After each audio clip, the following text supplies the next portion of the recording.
I never thought my daughter's wedding day would turn into a nightmare. But when my 12-year-old granddaughter Sophie grabbed my hand at the rehearsal dinner and whispered, "Grandpa, we need to talk. Now, it's about Uncle Derek," I felt my blood run cold. Let me back up. My name is Richard Coleman, and I'm 63 years old. I lost my wife Catherine to breast cancer 4 years ago, and since then, my daughter Amanda and her family have been my whole world. Amanda is 36, married to a good man named Peter, and they have 2 kids, Sophie, who's 12, and little Max, who's 8. Amanda works as a nurse at Portland General Hospital, and Peter runs a small construction company. They're good people, hard-working, the kind of parents who never miss a soccer game or a school play. But this story isn't really about them. It's about Derek Mitchell. Derek is Amanda's older brother, my son from my first marriage, which ended badly 20 years ago. Derek and we've had a complicated relationship. He was always the golden child, the one who could do no wrong in his mother's eyes. He went to Stanford, became a financial advisor, married a beautiful woman named Vanessa. From the outside, Derek had it all. But I'd always sensed something off about him, something I couldn't quite put my finger on. Catherine used to tell me I was too hard on him, that I needed to let go of the past. So I tried. God knows I tried. 3 months ago, Amanda called me with exciting news. Her daughter Sophie, my bright, wonderful granddaughter, had been accepted into Riverside Preparatory Academy, one of the best private schools in Oregon, full scholarship. The kid's a genius, tests off the charts in mathematics and science. There was just one catch. The scholarship covered tuition, but not the additional fees. Books, uniforms, lab equipment, school trips. Amanda and Peter had been saving, but they were still about $15,000 short. That's when Derek stepped in. He showed up at their house one evening with a bottle of expensive wine and a proposal. He'd just closed a big deal, he said. Made a killing on some tech stock investments. He wanted to help family. He offered to cover the entire $15,000. No strings attached. Amanda was moved to tears. Peter was hesitant. He's a proud man, doesn't like accepting handouts, but Derek insisted. "Family takes care of family," he said, clapping Peter on the back. "Besides, Sophie's brilliant. It's an investment in her future." They accepted. Derek wrote the check right there. Amanda called me that night, so happy she could barely speak. "Dad, isn't Derek wonderful? I know you two have had your differences, but this changes everything." I wanted to be happy. I really did. But something about it gnawed at me. Catherine's life insurance had paid out $280,000 when she died. I'd put most of it in a retirement account, but I'd set aside $50,000 in a separate account for emergencies and for helping my grandkids with college when the time came. Derek knew about that money. We'd had a conversation about it at Catherine's funeral. He'd suggested I invest it, let him manage it through his firm. I declined. That money was for the kids, I'd told him. I wasn't going to gamble with it. He'd smiled, but his eyes had gone cold. "Suit yourself, Dad? Just trying to help?" I hadn't thought much of it at the time. I was drowning in grief, barely keeping my head above water. But now, months later, as I watched Derek play the generous uncle, that conversation came back to me. The rehearsal dinner was at Il Giardino, an upscale Italian restaurant in downtown Portland.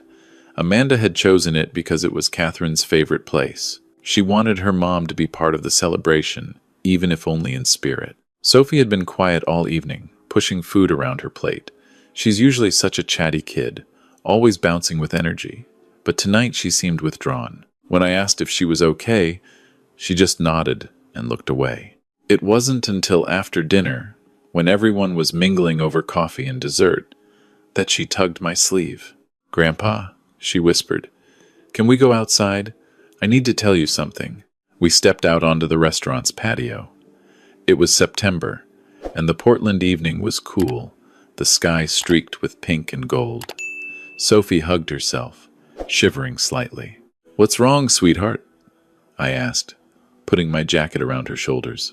She looked up at me with those serious gray eyes, Catherine's eyes. "It's about Uncle Derek." My stomach tightened. "What about him?" I overheard something.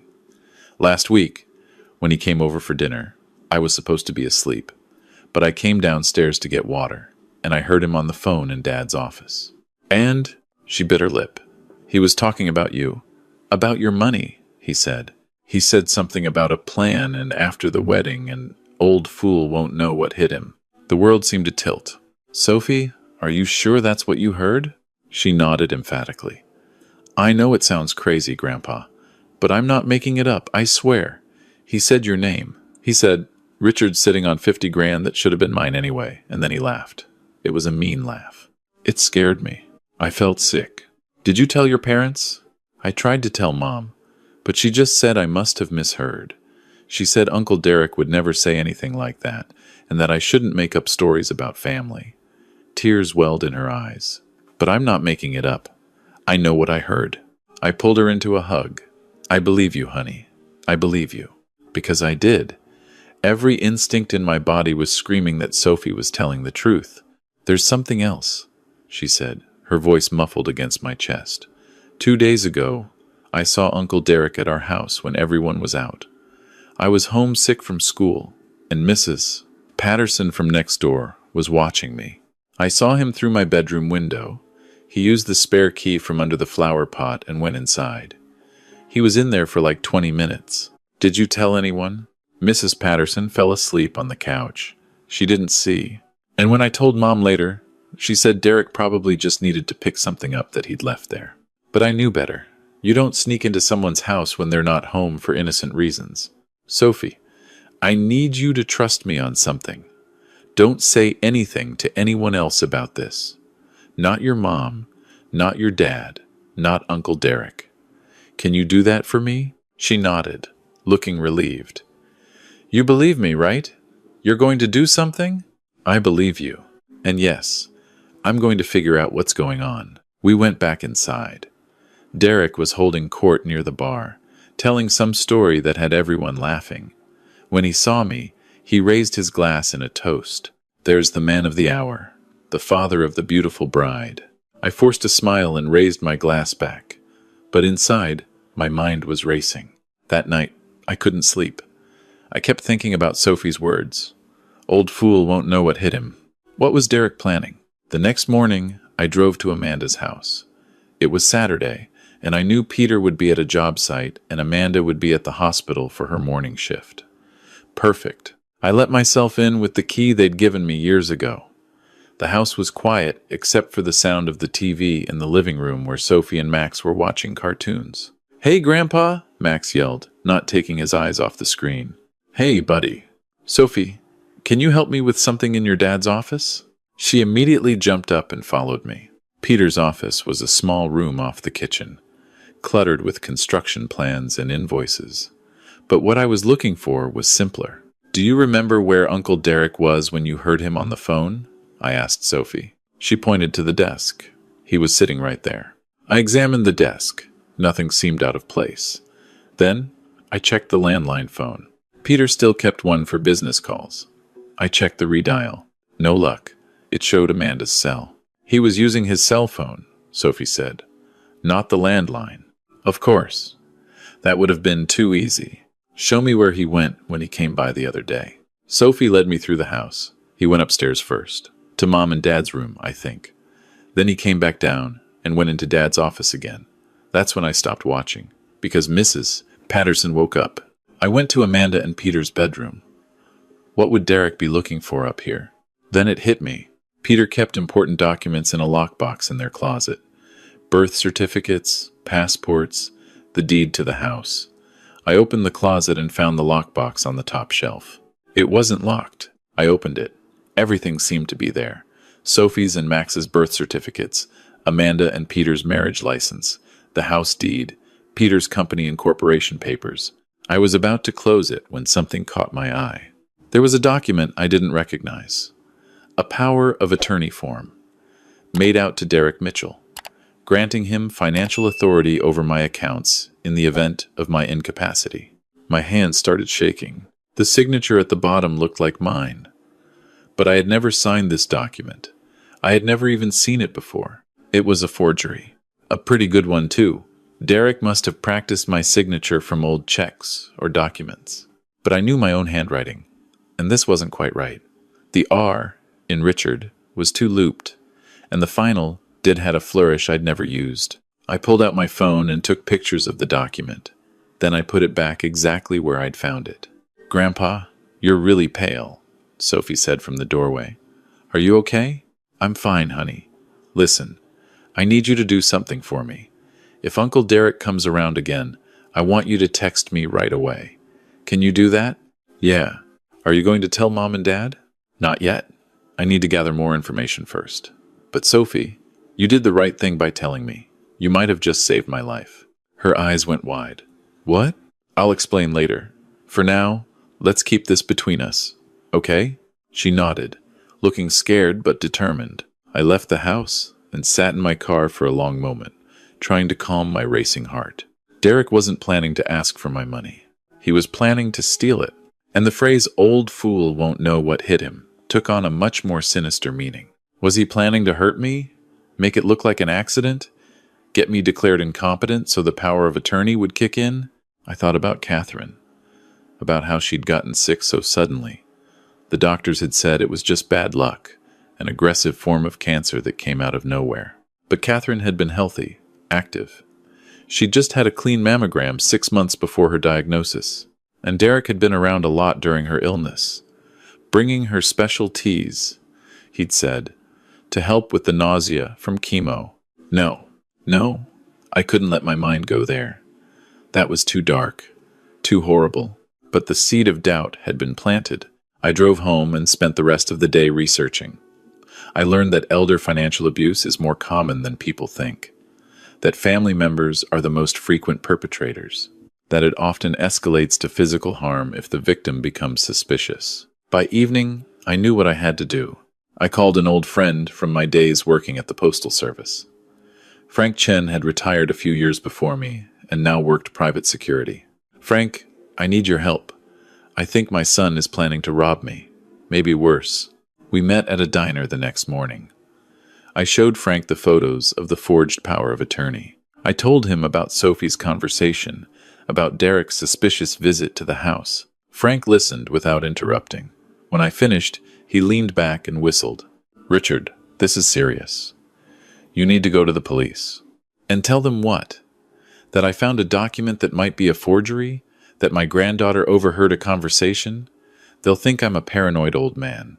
You need evidence." "I know. That's why I called you. Can you help me set up surveillance? Something discreet?" Frank thought about it. "I can get you some equipment. Small cameras, audio recording devices. But Richard, if you're right about this, if Derek is planning something, you need to be careful. Don't tip him off." "I won't. And you need to protect your assets. Move your money. Change your accounts. Make it so, even if he gets that power of attorney validated somehow, there's nothing for him to access." "I'll call my bank tomorrow." Frank reached across the table and gripped my hand. "Watch your back, old friend. If he's desperate enough to forge documents, he's desperate enough to do anything." That night, I couldn't sleep again.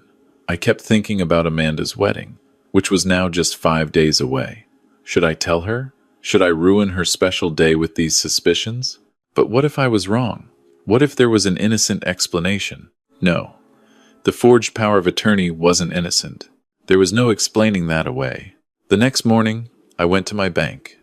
I met with the branch manager, Mrs. Rodriguez, who'd helped me set up Catherine's life insurance payout years ago. "Mr. Coleman, it's good to see you. What can I do for you today?" "I need to move my money, all of it, into new accounts with different account numbers, and I need to set up additional security. Password protection, biometric verification if you have it." She looked concerned. "Is everything all right? I believe someone may be planning to commit fraud against me. Someone who has access to my personal information." Her expression turned serious. "I see. Let me get the paperwork started. We'll have you protected by the end of the day." It took 3 hours, but by the time I left the bank, my $50,000 was in a new account with a 16-digit password and fingerprint verification. Even if Derek somehow got the power of attorney accepted, he'd hit a brick wall. That afternoon, Frank came by my house with a box of equipment. "Okay, here's what we've got. he said, unpacking small devices. This is a voice-activated audio recorder. Looks like a pen, but it'll pick up conversations within 20 feet. This is a micro camera. You can put it in a shirt pocket or clip it to your glasses. Records, video, and audio. And this is a GPS tracker. Stick it somewhere on Derek's car, and we can monitor his movements. This feels like something out of a spy movie, I said.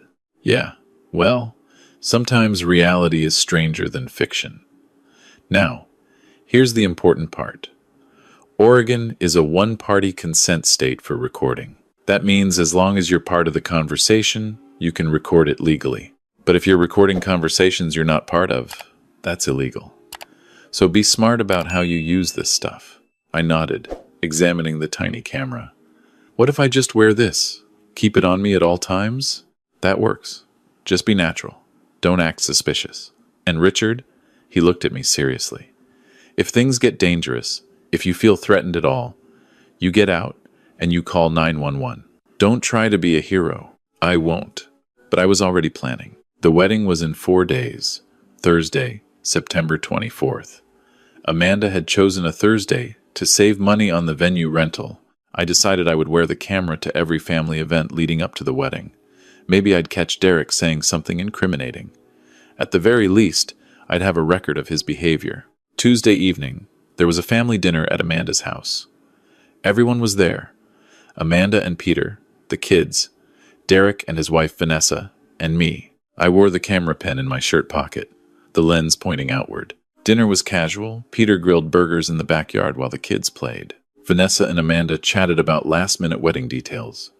Derek sat next to me on the patio, drinking a beer. "Big day coming up, Dad," he said, his tone friendly. "You must be proud." "I am. Amanda's my whole world." "Yeah, she's great. And Peter's a good guy. Those kids are lucky." He paused, then added, "You know, I've been thinking. After the wedding, we should sit down and talk about your finances. Make sure everything's in order. You're not getting any younger." There it was. The opening gambit. "My finances are fine, Derek. I've got everything arranged." "I'm sure you do. But it's smart to have someone with financial expertise take a look.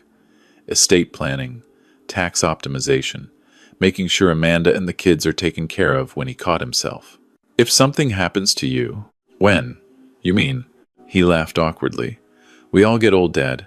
It's nothing morbid, just practical." I appreciate the offer, but I'm good. I could see the frustration flicker across his face before he masked it with a smile. "Suit yourself. I just want to help." "Like you helped with Sophie's school fees?"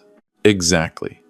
Family taking care of family." But the look in his eyes was cold, calculating. That night, I went home and reviewed the footage. The camera had captured everything clearly, including Derek's subtle pressure about my finances. It wasn't enough. Not yet, but it was a start. Wednesday morning, Sophie texted me. "Uncle D here again. Parents at work, Mrs. P sleeping." I immediately drove over. By the time I arrived, Derek's silver BMW was pulling out of the driveway. He saw me and waved cheerfully. I waved back, then parked and went inside. Sophie was waiting for me in the kitchen. He was in Dad's office again. I watched from upstairs. "Did he see you?" "No." I was careful. I went to the office. Everything looked normal, but when I checked the lockbox in the bedroom, the power of attorney document was gone. My heart sank. He'd taken it, which meant he was planning to use it soon. I called Frank immediately. He's moved up his timeline. He took the forged document. "Richard, you need to go to the police. Now. This is beyond surveillance." "And say what? A document was in a box and now it's not? I don't even have proof it was ever there except my own testimony." "You took pictures. Pictures that don't prove anything except that the document existed. Derek could claim I forged it and planted it, that I'm a confused old man imagining conspiracies." Frank was silent for a moment. "What do you want to do?" "I want to catch him in the act. I want him on recording, admitting what he's planning. And I think I know how to do it." "How?" "At the wedding. He'll be there. I'll confront him privately, wear the camera, get him to confess." "Richard, that's dangerous. If he's planning violence..." It'll be a public place. Lots of people around. He won't try anything there. And if you're wrong, I thought about Sophie's scared face, about Catherine's death, about Amanda's trust being betrayed by her own brother. I'm not wrong. And I'm not letting him get away with this. Thursday arrived. The wedding day. I woke up early, my stomach in knots. I put on my tuxedo, clipped the micro camera to my boutonniere, and slipped the audio recorder pen into my jacket pocket. The ceremony was at a beautiful estate overlooking the Willamette River. Amanda looked radiant in Catherine's wedding dress, which she'd had altered to fit. When I walked her down the aisle, I thought my heart would burst with pride and love. If only Catherine could see this. The ceremony was perfect. Peter's vows made everyone cry. Amanda's voice shook with emotion as she promised to love him forever. Sophie and Max stood up as attendants, looking so grown up, and Derek sat in the front row, smiling like he didn't have a care in the world. The reception was in the estate's ballroom. Dinner was served, toasts were made, and then the dancing started. I danced with Amanda to butterfly kisses, and I had to fight to keep my composure. Around 9 p.m., I saw Derek step outside onto the terrace. He pulled out his phone. This was my chance. I followed him out. The terrace overlooked the gardens, which were lit with strings of white lights. It was beautiful, romantic, a perfect setting for a wedding, and potentially a confession.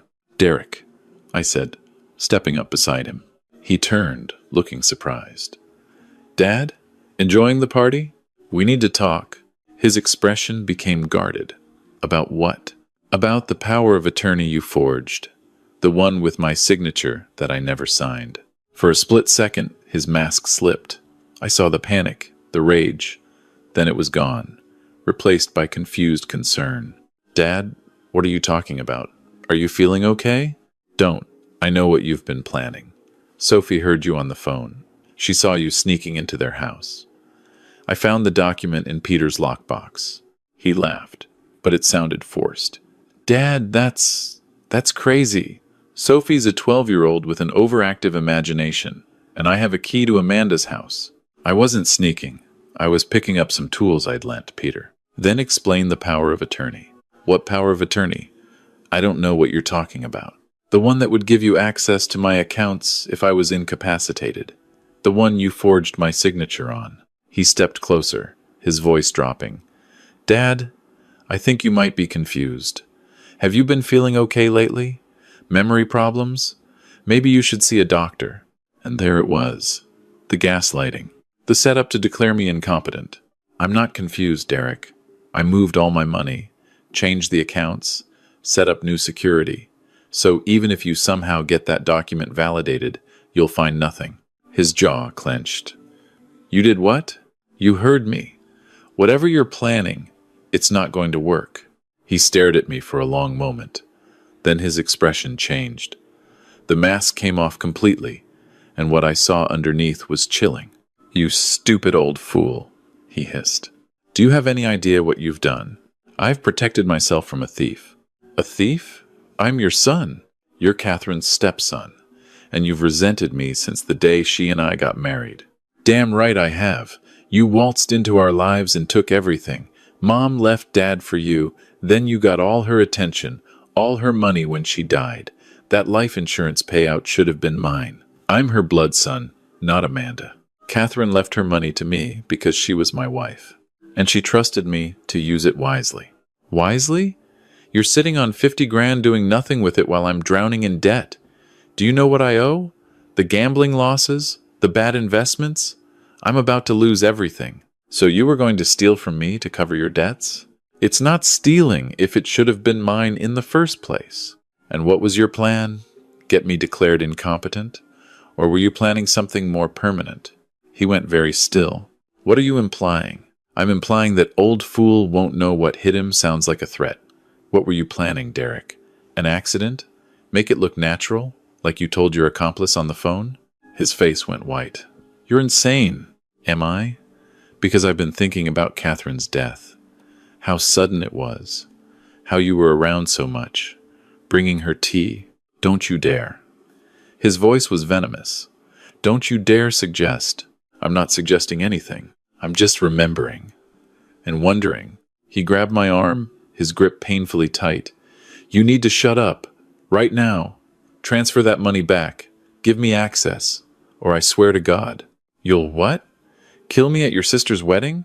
With 100 witnesses? He released my arm and stepped back, breathing hard. For a moment, I thought he might actually hit me. Then his phone buzzed. He looked down at it, and his expression changed to something like panic. Everything okay? I asked. He didn't answer. Just stared at his phone. Derek? What's wrong? He looked up at me, and for the first time, I saw genuine fear in his eyes. What did you do? He whispered. I don't know what you mean. The police. They're at my house, right now, with a warrant. I felt a cold satisfaction. Interesting timing. You called them? I didn't have to. Your wife did. He looked like I'd slapped him. What? Vanessa called me 2 days ago. She'd found bank statements you'd been hiding. Gambling debts, like you said, but also payments to someone named Marcus Reeves. She looked him up. He's got a record forgery, identity theft, fraud. She put 2 and 2 together and realized you were planning something. She just didn't know what. This was partially true.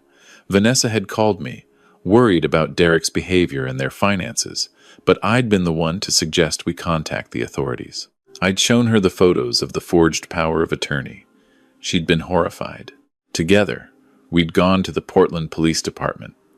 Detective Sarah Williams had taken our statement and started an investigation. Apparently, that investigation had moved faster than I'd expected. You set me up, Derek said, his voice hollow. No, you set yourself up. I just made sure there would be consequences. I'm your son. You were going to rob me, maybe hurt me. You forged legal documents. You manipulated your sister's family. You are not my son, Derek. You never were. He stood there, shaking with rage and fear. Then, without another word, he pushed past me and ran. I watched him go, my heart pounding. Inside, the music was still playing. Amanda and Peter were dancing, surrounded by friends and family. Sophie caught my eye from across the room and gave me a thumbs up. That kid, that wonderful, brave kid. I pulled out my phone and called Detective Williams. It's Richard Coleman. Derek just ran.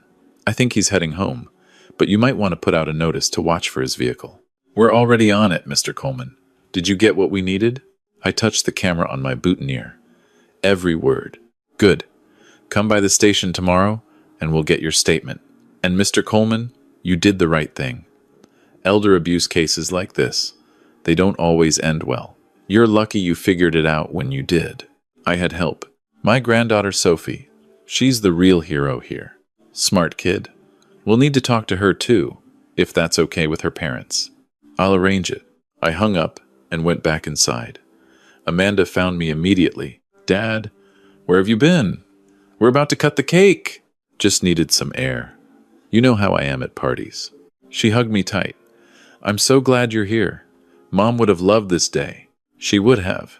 She'd be so proud of you. Where's Derek? I wanted him in the photos for the cake cutting. I hesitated. He had to leave. Emergency with Vanessa. Oh no. Is everything okay? It will be. Because it would be. Maybe not today, maybe not tomorrow, but eventually. The rest of the evening passed in a blur. The cake was cut, more dances were danced, and toasts were made. Around 11, guests started leaving. Sophie and Max were asleep in a side room, exhausted from the excitement. I found Peter helping clean up. Peter, can we talk? Privately? We went out to the terrace where I'd confronted Derek earlier. What's up? He asked. I told him everything. The forged power of attorney. Sophie's overheard conversation. Derek's confession on the terrace. The police investigation. Peter's face went through a range of emotions. Shock, anger, disbelief, and finally, protective fury. That son of a he stopped himself. Amanda's going to be devastated. I know, but she needs to know.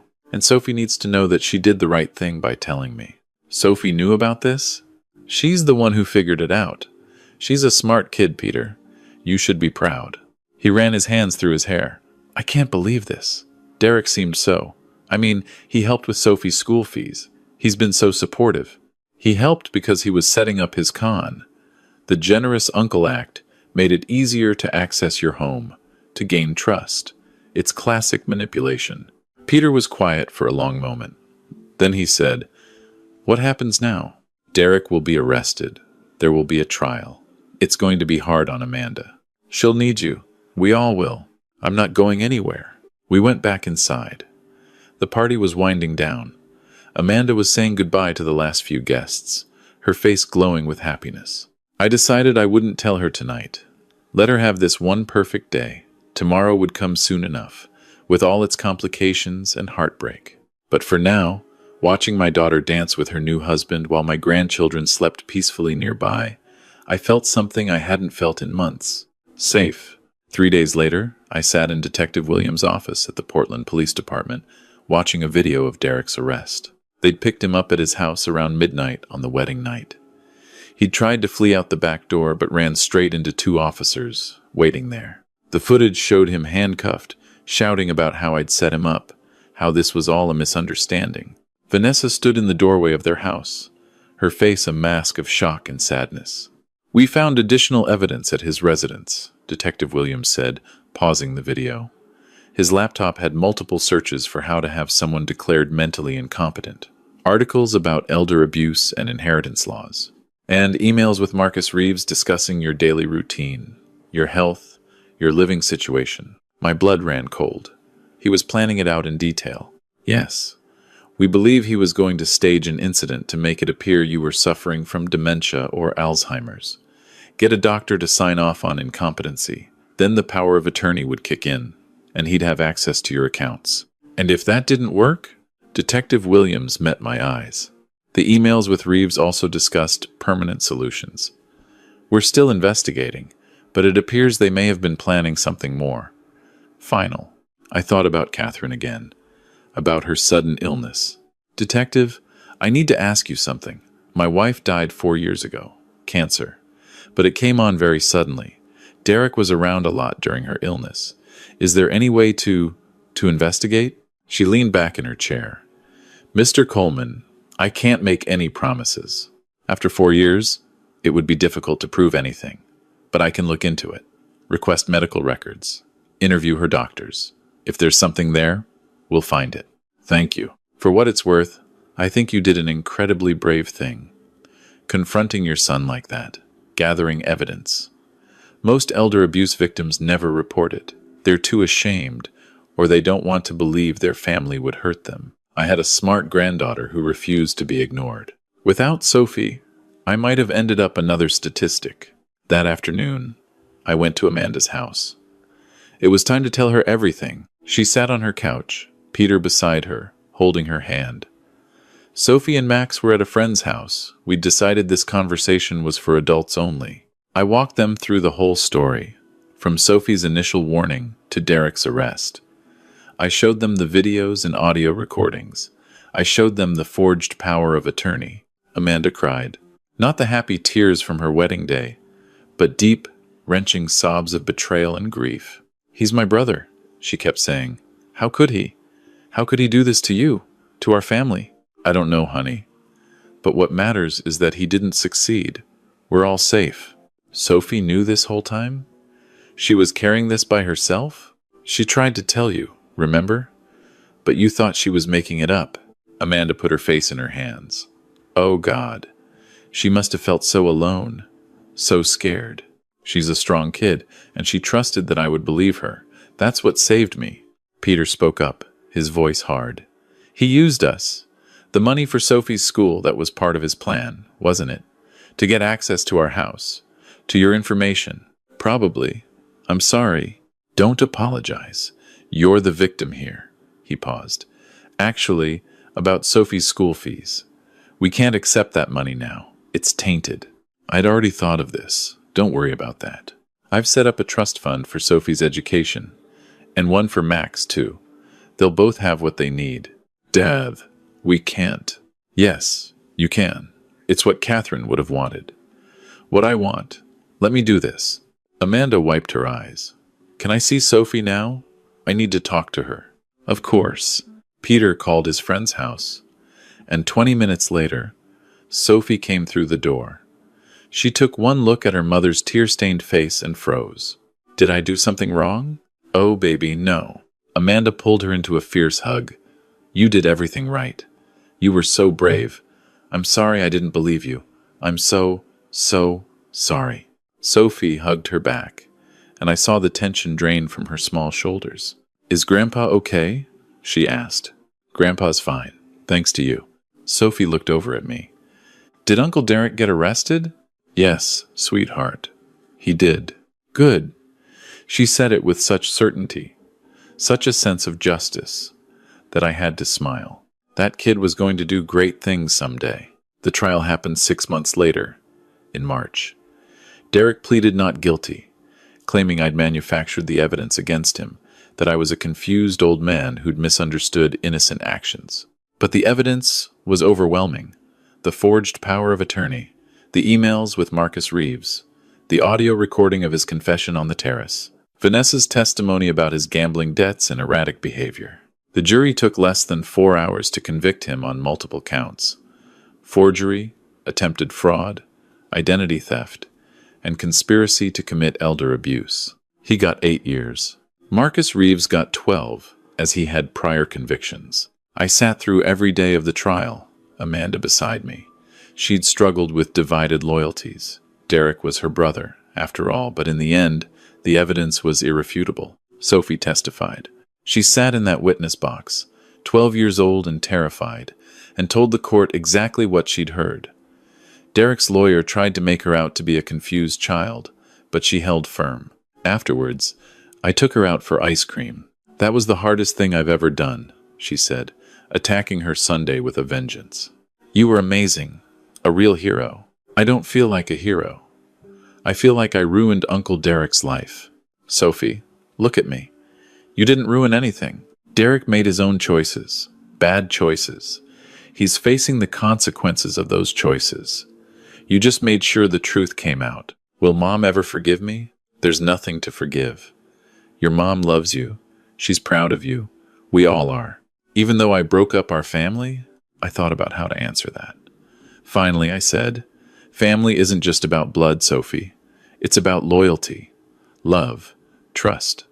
Derek broke those things when he decided to hurt me. You protected them. That's what real family does. She seemed to consider this while eating her ice cream. Then she said, Grandma would have been proud of me too, right? My eyes stung. Grandma would have been over the moon. You're just like her, smart, brave, and with a good heart. I miss her. I miss her too, kiddo. Every day. We finished our ice cream and drove home. Amanda's home, which had become a refuge for me over the past months. I'd been staying in their guest room more and more, not wanting to be alone in my house with all its memories. That evening, after dinner, Amanda found me in the backyard. The kids were doing homework, and Peter was at a late meeting. Dad, I need to ask you something. Anything. Do you think Derek had something to do with Mom's death? I'd been dreading this question. I don't know. Detective Williams looked into it, but there wasn't enough evidence either way. Catherine was cremated, so there's no way to do additional tests. Her medical records showed a standard cancer diagnosis and treatment. There's nothing suspicious there. But you suspect. I wonder. But wondering isn't proof. And even if... I took a breath. Even if he did something, we'll never know for sure. We have to make peace with that uncertainty. She was quiet for a long time. Then she said, I've been going through my memories of that time, when Mom was sick, and I remember Derek being around a lot, which I thought was nice. But now I remember other things, how he'd insist on making her tea, how he'd shoo me out of the room when he was with her. Little things that seemed caring at the time, but now, don't torture yourself with what-ifs, Amanda. We can't change the past, but we can learn from it. Mom always said to trust my instincts. I didn't do that with Sophie.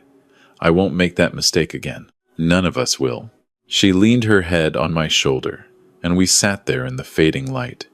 Two people trying to make sense of betrayal and loss and the complicated nature of family. A year has passed since Derek's conviction. Life has found a new rhythm. Sophie is thriving at Riverside Prep. Her science fair project on environmental toxins won first place at the state level.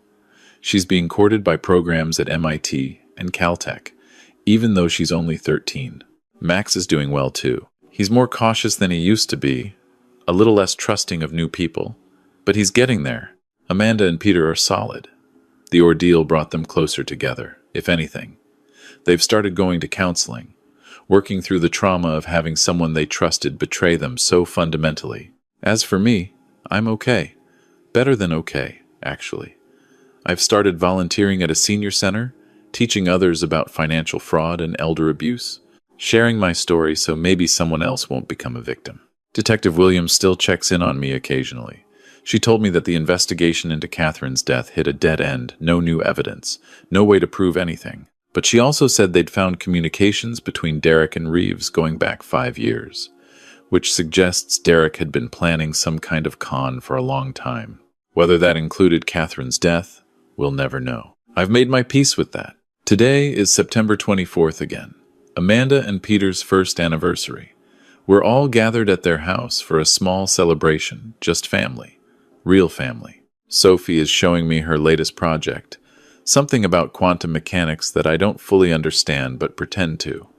Max is teaching me a new video game. Amanda and Peter are cooking together in the kitchen, laughing about something. This is what family looks like. Not perfect, but real. Honest. Safe. My phone buzzes. It's a text from Vanessa. Richard, thank you again for everything.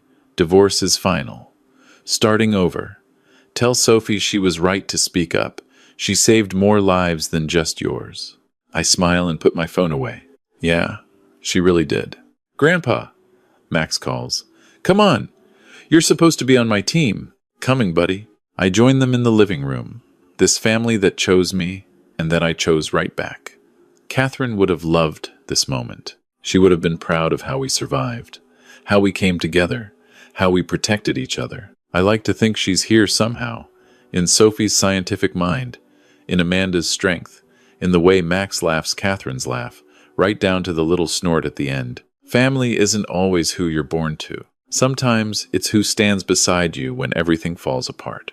Sometimes it's a 12-year-old girl who refuses to stop until someone listens. Sometimes it's choosing to believe, to protect, to fight even when it's hard, even when it means facing uncomfortable truths about people you love. I look around at these faces, these people who are my whole world, and I know one thing for certain. I'm the luckiest man alive.